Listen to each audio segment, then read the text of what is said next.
आपका नाम क्या है? मैं आर.के. शर्मा, भारतीय कम्युनिस्ट पार्टी सोनभद्र का जिला सचिव। ये जाम जो लग रहा है, इस पे आप क्या कहना चाहते हैं?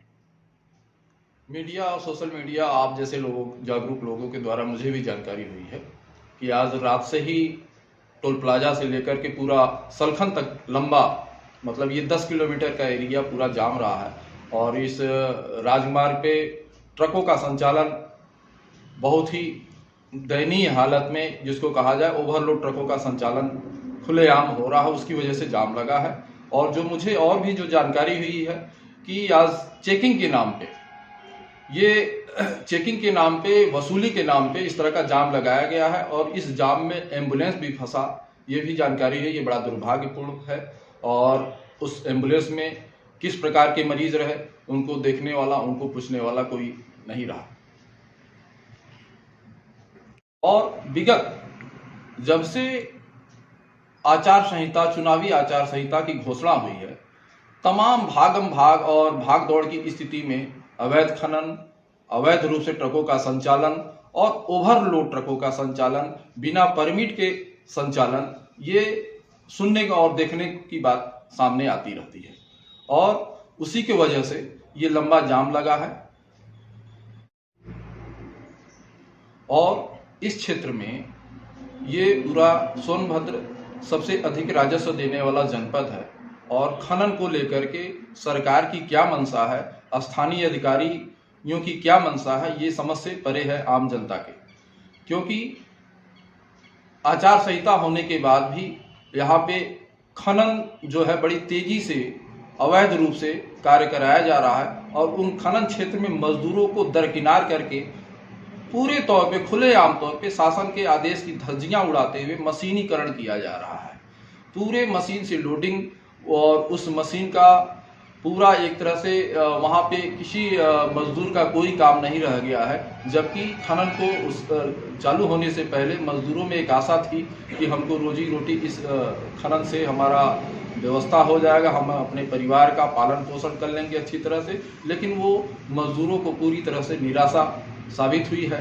और इस इलाके में किसी भी क्षेत्र में, चाहे वो पत्थर की खदानें हो, चाहे वो बालू मोरंग की खदानें हो, हर जगह खुले तौर पे मशीनें चल रही हैं। ट्रकों पे लोडिंग मशीनों के द्वारा हो रहा। यहाँ तक कि वन रेंज से लगायत जो नदी है, नदी की मुख्य धारा में जलीय जीव जंतुओं के साथ, उनकी जीवनचर्या के साथ छेड़छाड़ करना भी इन मशीनों के द्वारा, खनन माफियाओं के द्वारा कराया जा रहा है। ये बड़ा एक गलत ही संदेश है, एक सोचने की बात है। इसके लिए हम लगातार, भारतीय कम्युनिस्ट पार्टी के लोग और जन संगठनों के लोग लगातार आवाज उठाते आए हैं कि क्षेत्र में मशीनों को बंद कराया जाए, मजदूरों से काम लिया जाए। लेकिन ये सरकारें और वर्तमान में जिला प्रशासन किस अपने उद्देश्य के लिए ऐसा काम करवा रही है, ये समझ से परे है।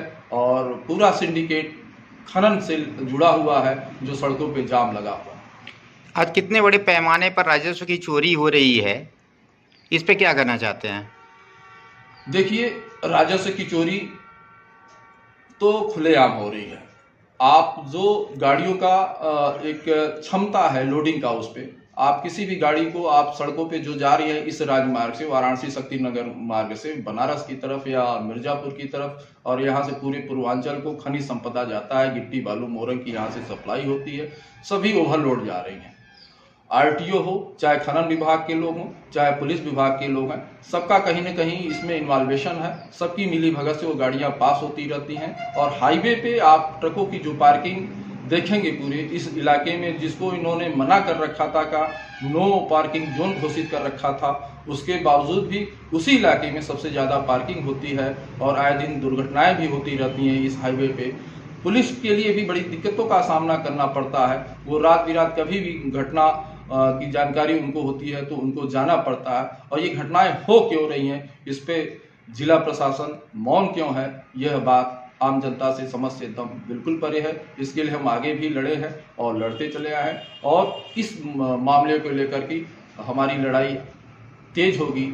और चुनाव के बाद इस क्षेत्र के मजदूरों को हम लामबंद करके, एक गोल बंद करके, उनके रोजी रोटी के लिए, उनके हक के लिए आवाज को बुलंद करेंगे, उनको रोजगार उपलब्ध कराएंगे और शासन प्रशासन के कानों तक हम अपनी बात को पहुंचाएंगे। आज आचार संहिता लागू है, उसके बावजूद भी इतने बड़े पैमाने पर अवैध ओवरलोड चल रहा है, रोड पे जाम लग रहा है, इस पे आप क्या कहना चाहते हैं?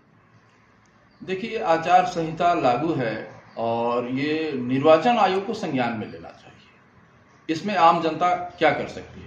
निर्वाचन आयोग को इस विभाग से संबंधित या जिले में जो भी संबंधित अधिकारी हैं, खनन से लेकर के जिला प्रशासन, जिलाधिकारी, पुलिस अधीक्षक और खान अधिकारी, सारे लोग कहीं न कहीं इन्वॉल्व हैं। सबकी मिली भगत से, सबके इशारे से ही ऐसा कार्य हो रहा है जो अवैध रूप से ओवरलोड गाड़ियों का संचालन हो रहा है, बिना परमिट की गाड़ियां जा रही हैं और राजस्व की क्षति हो रही है। इसकी जवाबदेही तो जिला प्रशासन को देनी चाहिए।